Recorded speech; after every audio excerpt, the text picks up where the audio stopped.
கர்த்தருக்கு ஸ்தோத்திரம். மார்க்கு எழுதின சுவிசேஷம் அதிகாரம் 4.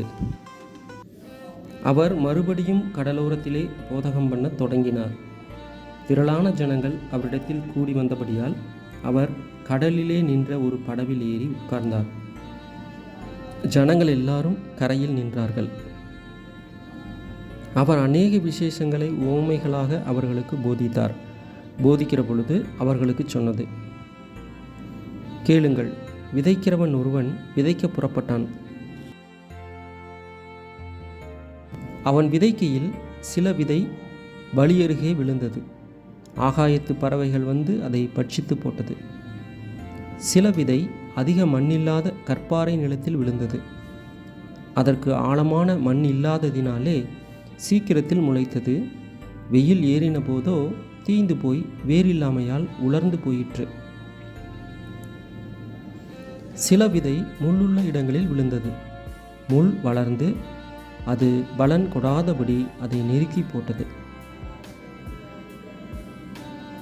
சில விதை நல்ல நிலத்தில் விழுந்து ஓங்கி வளருகிற பயிராகி ஒன்று 30, ஒன்று 60, ஒன்று 100 பலன் தந்தது. கேட்கிறதற்கு காதுள்ளவன் கேட்க கடவன் என்று அவர்களுக்கு சொன்னார். அவர் தனித்திருக்கிற போது 12 கூட அவரை சூழ்ந்திருந்தவர்கள் இந்த உவமையை குறித்து அவரிடத்தில் கேட்டார்கள். அதற்கு அவர், தேவனுடைய ராஜ்யத்தின் இரகசியத்தை அறியும்படி உங்களுக்கு அருளப்பட்டது. புறம்பே இருக்கிறவர்களுக்கோ இவைகளெல்லாம் உவமைகளாக சொல்லப்படுகிறது. அவர்கள் குணப்படாதபடிக்கும் பாவங்கள் அவர்களுக்கு மன்னிக்கப்படாதபடிக்கும் அவர்கள் கண்டும் காணாதவர்களாகவும் கேட்டும் உணராதவர்களாகவும் இருக்கும்படி இப்படி சொல்லப்படுகிறது என்றார். பின்பு அவர் அவர்களை நோக்கி, இந்த உவமையை நீங்கள் அறியவில்லையா? அறியாவிட்டால் மற்ற உவமைகளையெல்லாம் எப்படி அறிவீர்கள்? விதைக்கிறவன் வசனத்தை விதைக்கிறான். வசனத்தை கேட்டவுடனே சாத்தான் வந்து அவர்கள் இருதயங்களில் விதைக்கப்பட்ட வசனத்தை எடுத்து போடுகிறான்.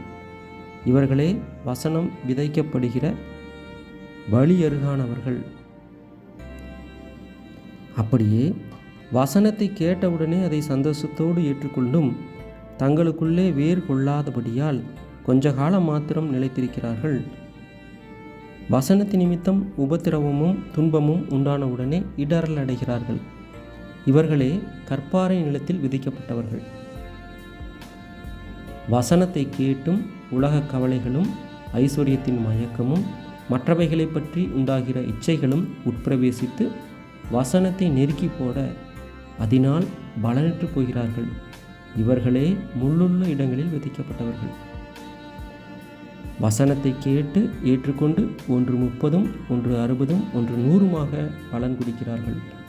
இவர்களே நல்ல நிலத்தில் விதைக்கப்பட்டவர்கள் என்றார். பின்னும் அவர் அவர்களை நோக்கி, விளக்கை தண்டின் மேல் வைக்கிறதற்கே அன்றி மரக்காலின் கீழாகிலும் கட்டிலின் கீழாகிலும் வைக்கிறதற்கு கொண்டு வருவார்களா? வெளியரங்கமாகாத அந்தரங்கமும் இல்லை, வெளிக்கு வராத மறைபொருளும் இல்லை. கேட்கிறதற்கு ஒருவன் காதுள்ளவனாயிருந்தால் கேட்க கடவன் என்றார். பின்னும் அவர் அவர்களை நோக்கி, நீங்கள் கேட்கிறதை கவனியுங்கள். எந்த அளவினால் அளக்கிறீர்களோ அந்த அளவினால் உங்களுக்கும் அளக்கப்படும். கேட்கிற உங்களுக்கு அதிகம் கொடுக்கப்படும். உள்ளவனெவனோ அவனுக்கு கொடுக்கப்படும், இல்லாதவனெவனோ அவனிடத்தில் உள்ளதும் எடுத்துக்கொள்ளப்படும் என்றார். பின்னும் அவர் அவர்களை நோக்கி, தேவனுடைய ராஜ்யமானது ஒரு மனுஷன் நிலத்தில் விதையை விதைத்து இரவில் தூங்கி பகலில் விழித்திருக்க அவனுக்கு தெரியாத விதமாய் விதை முளைத்து பயிராகிறதற்கு ஒப்பாயிருக்கிறது. எப்படியென்றால், நிலமானது முன்பு முளையையும் பின்பு கதிரையும் கதிரிலே நிறைந்த தானியத்தையும் பலனாக தானாய் கொடுக்கும். பயிர் விளைந்து அறுப்பு காலம் வந்தவுடனே அறுக்கிறதற்கு ஆட்களை அனுப்புகிறான் என்றார். பின்னும் அவர் அவர்களை நோக்கி, தேவனுடைய ராஜ்யத்தை எதற்கு ஒப்பிடுவோம்? அல்லது எந்த உவமையினாலே அதை திருஷ்டாந்தப்படுத்துவோம்? அது ஒரு கடுகு விதைக்கு ஒப்பாயிருக்கிறது. அது பூமியில் விதைக்கப்படும் போது பூமியில் உள்ள சகல விதைகளிலும் சிறிதாயிருக்கிறது. விதைக்கப்பட்ட பின்போ அது வளர்ந்து சகல பூண்டுகளிலும் பெரிதாகி ஆகாயத்து பறவைகள் அதனுடைய நிழலின் கீழ் வந்தடையத்தக்க பெரிய கிளைகளை விடும் என்றார். அவர்கள் கேட்டறியும் திராணிக்கு தக்கதாக அவர் இப்படிப்பட்ட அநேக உவமைகளினாலே அவர்களுக்கு வசனத்தை சொன்னார். உவமைகளினாலேயன்றி அவர்களுக்கு ஒன்றும் சொல்லவில்லை. அவர் தம்முடைய சீஷரோடே தனித்திருக்கும் போது அவர்களுக்கு எல்லாவற்றையும் விவரித்து சொன்னார். அன்று சாயங்காலத்தில் அவர் அவர்களை நோக்கி, அக்கறைக்கு போவோம் வாருங்கள் என்றார். அவர்கள் ஜனங்களை அனுப்பிவிட்டு அவர் படவில் இருந்தபடியே அவரை கொண்டு போனார்கள். வேறே படகுகளும் அவரோடு கூட இருந்தது. அப்பொழுது பலத்த சுழற்காற்று உண்டாகி படகு நிரம்பத்தக்கதாக அலைகள் அதன் மேல் மோதிற்று. கப்பலின் பின்னணியத்தில் அவர் தலையணையை வைத்து நித்திரையாயிருந்தார். அவர்கள் அவரை எழுப்பி, போதகரே, நாங்கள் மடிந்து போகிறது உமக்கு கவலை இல்லையா என்றார்கள். அவர் எழுந்து காற்றை அதட்டி கடலை பார்த்து, இறையாதே, அமைதலாயிரு என்றார். அப்பொழுது காற்று நின்று போய் மிகுந்த அமைதல் உண்டாயிற்று. அவர் அவர்களை நோக்கி, ஏன் இப்படி பயப்பட்டீர்கள்? ஏன் உங்களுக்கு விசுவாசம் இல்லாமற் போயிற்று என்றார்.